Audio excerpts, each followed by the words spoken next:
خبر شامل کرتے ہیں گوجرانوالہ سے۔ ہمارے نیوز 4 کے نمائندہ حمزہ شہباز رپورٹ کرتے ہیں۔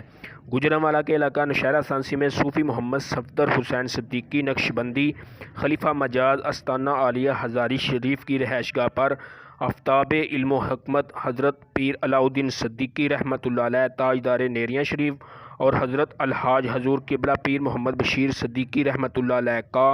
سالانہ عرس پاک منعقد کیا گیا، جس میں تلاوت قرآن پاک قاری محمد اشفاق مجددی نے فرمائی اور نعت خوان حضرات نے کثیر تعداد میں عرس مبارک میں شرکت کی اور حضور صلی اللہ علیہ وسلم کی شان میں گلہائے عقیدت پیش کیے، اور اہل علاقہ کے علاوہ علماء کرام کی بھی کثیر تعداد موجود تھی، جن میں نمایاں حضرت علامہ مولانا الحافظ میاں غلام حسن حسانی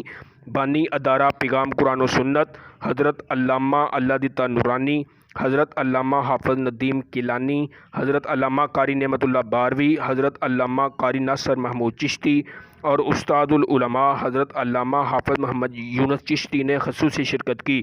اور خصوصی خطاب آل نبی اولاد علی حضرت علامہ مفتی پیر سید زاہد حسین شاہ صاحب نے فرمایا اور حلال اور حرام کے موضوع پر جامع گفتگو فرمائی، اور قبلہ شاہ صاحب نے ختم خواجگان اور ذکر الہی بھی کروایا اور آخر میں خصوصی دعا فرمائی۔